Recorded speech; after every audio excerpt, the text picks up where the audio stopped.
Hey, Grant Cardone here, real estate investor, CEO of Cardone Capital, and I'm here to share with you the 10 most expensive cities to rent in 2024. Now look, 2023 is seeing rent growth decelerate nationally and even turn negative in some markets. But even as asking rents are starting to level off and drop, some markets can still fetch higher rents than national average. Here are 10 markets that lead the nation in asking rent per square foot, some of which, by the way, I wouldn't step foot into, but I want to put them on the list anyway. Number one on the list, San Francisco, California. Despite significant headwinds, San Fran remains the priciest rental market in the United States of America, with rent per square foot, drum roll, $4 through 2023. So if you had a 1,000 square feet apartment, one single bedroom or two, you're talking about $4,000 a month in rent, more than double the national average at $1.86. Average rent's about $1,800 in this country. San Francisco's $2,200 higher than the average rent. San Francisco rents still rank the highest in the nation. In contrast to the record high vacancy rates in the office sector that you're reading about in the headlines with people leaving the city, vacancy rates in multifamily still remain the national low. Check this out, studio asking rents. I'm talking about a tiny unit right here, smaller than my Malibu, okay? In San Francisco are $2,151.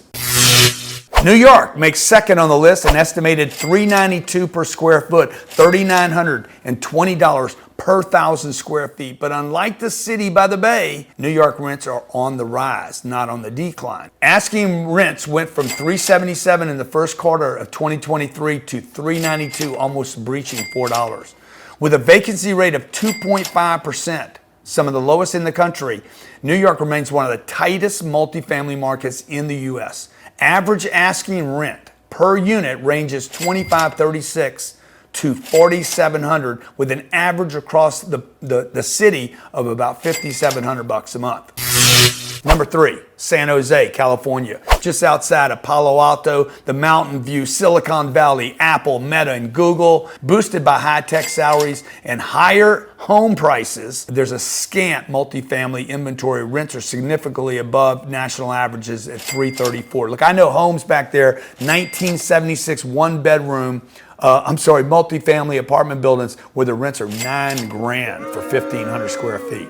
Okay, now they have a negative on their trend line. Okay, rents are actually dropping there, but I don't think they keep dropping because there's just no supply. San Jose's drop in month-over-month growth last month was among the sharpest declines in the nation. I think because of big tech starting to move to Utah, Arizona, Colorado, and even into the Midwest.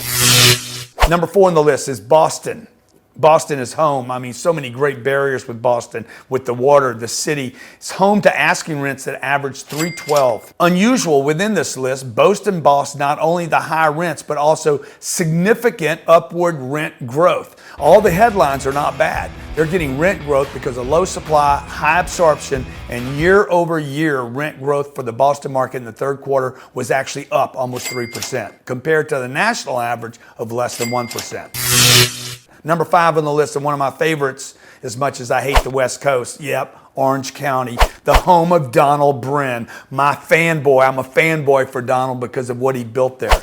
With one of the lowest apartment vacancy rates in the entire U.S., the Orange County market commands rents 1.6 times greater than the national average. So much for that beautiful weather. The asking rents for the market was $3.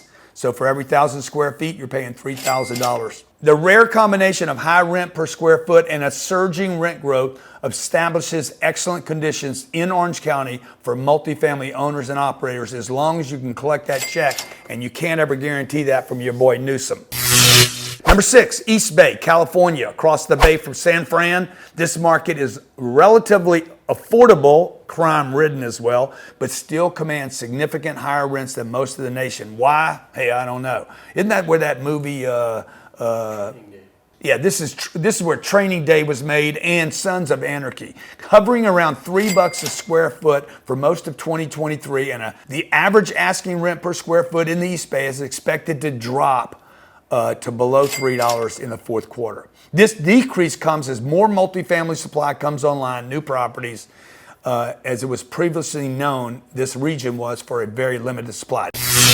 Number 7, most beautiful city in America, San Diego, California, known for its beaches and proximity to the best weather, the Pacific Ocean, and the Mexican border. San Diego is yet another high-cost rental market in the Golden State of California and around the country due to a very consistent undersupply of apartment units. This will not change in the foreseeable future, by the way. Now, you do have new supply coming on in Chula Vista, Balboa Park, and south of the I-15 corridor. I grew up there, spent some time in San Diego for years, loved this market because of the barriers.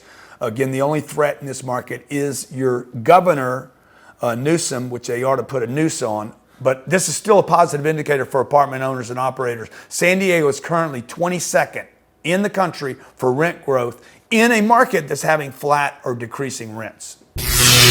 Number 8, Hollywood, Los Angeles, California, one of the 3 Southern California markets in the top 10. Los Angeles commands rents of $285 if you can collect them. Now, this was according to the latest CoStar estimates in the fourth quarter of 23. While the vacancy rates are lower than the national average, demand for apartments has cooled in that market. They've actually seen rent growth go from 2.1 to less than half of 1%, which is a massive 75% drop in their expectation. Number 9 on the list, and one of the growers and glowers, yes, ladies and gentlemen, right where I'm at, the 305, beautiful Miami, Florida. Completely undiscovered. This is a beneficiary of the pandemic. Migration from New York, New Jersey, Illinois, California, down into the Sun Belt. Miami is a big beneficiary. This formerly hot market continues to command relatively high rent, with asking rents remaining at $262. That's still 40 cents lower than San Fran.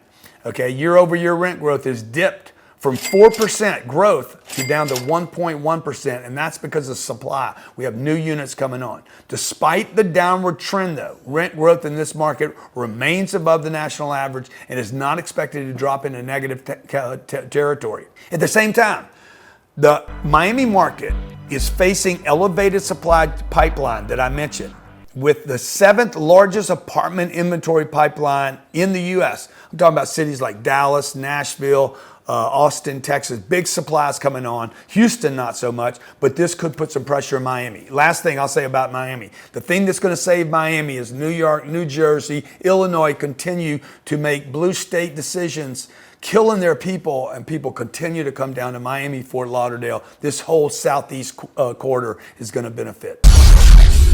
Number 10 on my list, one of my favorite cities in the country is Seattle. Why? Because of the barriers to entry. You got mountains on one side, you got an ocean on the other, and then you got Microsoft and Boeing anchoring the place down. Okay, known for its booming tech industry and its high cost of living. Okay, one of the places I got my breaks was in Seattle. This will continue to be a great rental town, with average asking rents expected to come in at $244. That's 60 cents off of San Francisco. I'm sorry, $1.60 off of San Fran, the number 1 on the list. Okay, but rents are coming down just a little bit. Seattle will be a big winner going long term because of the barriers to entry and all the great jobs. This rounds out my top 10 list. Next week, I'll go with my top 10 cheapest rental markets in the country.